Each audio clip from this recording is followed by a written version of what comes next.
অ্যাসালম, আমি সংসদে প্রশ্ন করেছিলাম বাংলাদেশের শীর্ষ 20টা ঋণখেলাপি প্রতিষ্ঠানের তালিকা দেওয়ার জন্য। তো আমির খসরু সাহেব আপনার হচ্ছে ফিনান্স মিনিস্টার, উনি 20টা ঋণখেলাপির তালিকা আমাদেরকে দিয়েছেন, সংসদে সেটা আছেন।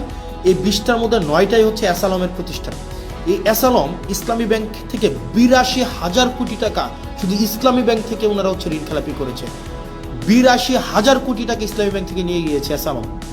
আপনার ইন্টারিম গভর্নমেন্ট যখন আসলো, ইন্টারিম গভর্নমেন্টের আপনার হচ্ছে যিনি গভর্নর ছিলেন, এই গভর্নর কি করলেন, এই ব্যাংকগুলোকে বাঁচানোর জন্য 36,000 কোটি টাকা রিফিল করলেন, যেন এই ব্যাংকগুলো জনগণকে এই টাকাটা দিতে পারে এবং ব্যাংকগুলোকে যেন বাঁচানো যায়। 36,000 কোটি টাকা, 36,000 CR। এখন যেটা হয়েছে, গতকাল একটা ব্যাংক অর্ডার পাস করাই নিলেন মেজরিটির বড়াই দিয়ে। ব্যাংক অর্ডারে কি আছে? অর্ডারে আছে আপনার আগের যারা মালিক ছিল, যারা ব্যাংকগুলোকে চুরি নষ্ট করেছে, যারা ব্যাংকগুলোকে একদম মানে ধ্বংস করে দিয়েছে বাংলাদেশের অর্থনীতিকে আওয়ামী লীগের সময়, এবং এই ব্যাংকগুলোকে চুরি করে টাকাগুলোকে বিদেশে নিয়ে গিয়েছে, এই ইন্টারিম গভর্নমেন্ট স্ট্রিক্ট আইন করেছিল তাদেরকে কোনোভাবে এই ব্যাংকে ফেরত আনা যাবে না। এই মালিকদেরকে আর ব্যাংক তুলে দেওয়া হবে না, কারণ ভাই তারা ব্যাংকগুলোকে নষ্ট করে দিয়ে জনগণের টাকাগুলোকে বিদেশে পাচার করে দিয়েছে। এই মালিকদের হাতে আর ব্যাংক তুলে দেওয়া যাবে না। অথচ গতকাল সরকার একটা আইন করলো, সেই আইনটা হচ্ছে কি?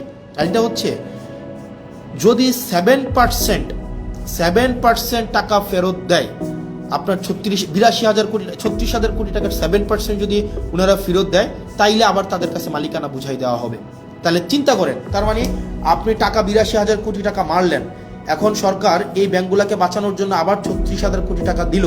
এখন আপনি মাত্র 7% টাকা ফেরত দিয়ে, তার মানে হচ্ছে 2,500-3,000 কোটি টাকা ফেরত দিয়ে আপনি আবার মালিকানা পেয়ে যাবেন। তার মানে আপনি চুরির সময় চুরি করলেন, চুরি করার সময়, মানে এটা সিম্পল, এটা বোঝানো হচ্ছে যেমন যদি বলতে যাই, আপনার একটা দোকান আছে, এই দোকানে 1 লক্ষ টাকা ছিল, আপনার এই 1 লক্ষ টাকার পুঁজিটাকে বিক্রি করে দিলেন, একদম আপনার লাভ তো করলেন না, পুঁজিটাকে বিক্রি করে দিলেন, 1 লক্ষ টাকাই আপনি বিক্রি করে দিলেন, নিজের মতো করে খরচ করে ফেললেন, এই 1 লক্ষ টাকা সরাই নিলেন। তখন কি করলো সরকার, আপনার দোকানটা যেন টিকে থাকে, কাস্টমার যেন অ্যাটলিস্ট দোকানে আসতে পারে, দোকানটা যেন টিকে থাকে, সরকার আবার 50,000 টাকা ফেরত দিল, যে তোমাকে দিল যে ভাই তুমি দোকানটাকে কোনো রকমে টিকাই রাখো। সরকার আপনাকে ফেরত দিল এবং বলল কি, আগের যে মালিক যে 1 লক্ষ টাকা নিয়ে পালাই গেছে, তাকে কোনোভাবেই আর এই দোকানের মালিকানা বুঝাই দেওয়া হবে না। এখন এই সরকার কি করলো, এই সরকার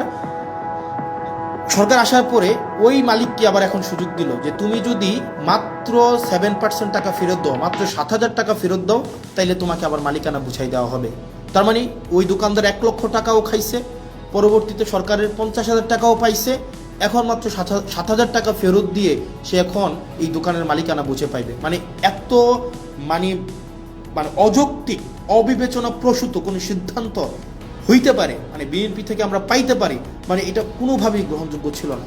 তার মানে আপনি 1.5 লক্ষ টাকা, মানে 1 লক্ষ টাকা তো এটা আপনি নিয়েই গেলেন জনগণ থেকে, সরকার আবার আপনাকে 50,000 টাকা দিল এটাকে বাঁচিয়ে রাখার জন্য, এখন মাত্র আপনি 7,000 টাকা ফেরত দিয়ে আপনি এই ব্যাংকের মালিকানা বুঝে পাবেন। সরকার এই ধরনের একটা কালো আইন করলো, কাকে খুশি করার জন্য? অ্যাসালমকে খুশি করার জন্য। কাকে খুশি করার জন্য? রাষ্ট্রের মাফিয়াদেরকে খুশি করার জন্য, যেটা বিএনপি থেকে খুবই আনঅ্যাকসেপ্টেবল একটা হচ্ছে মুভ। এই অ্যাটিটিউডটা যদি অব্যাহত থাকে, আপনি দেখেন বিএনপির আপনি যিনি HPM honourable prime minister Tarique Zia, ওনার মুভমেন্টগুলো যদি আপনি দেখেন, ওনার মুভমেন্ট হচ্ছে আপনি দেখবেন খুবই অ্যাকোমোডেটিভ, মানে খুবই অ্যাকোমোডেটিভ। আপনি দেখবেন খুবই সুন্দর প্লেয়ার স্টান্ট করতেছে, এই প্রোগ্রামে যাচ্ছে, ওই প্রোগ্রামে যাচ্ছে, খুবই ডিসেন্ট এবং হচ্ছে ইনক্লুসিভ একটা মুভ দিচ্ছে।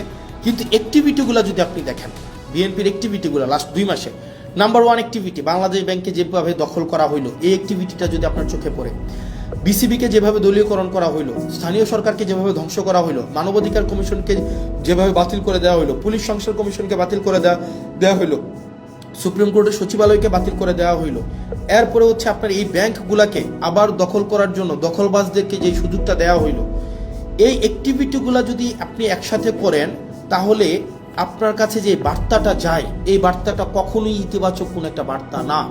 এই অ্যাক্টিভিটিগুলো যদি আমরা একসাথে যোগ করি, তাহলে যে বিএনপির চেহারাটা দাঁড়ায়, এই বিএনপির চেহারাটা যদি বেগম জিয়া বেঁচে থাকতেন, নিশ্চয়ই উনি সেটার জন্য অবশ্যই দুঃখ পাইতেন, কষ্ট পাইতেন।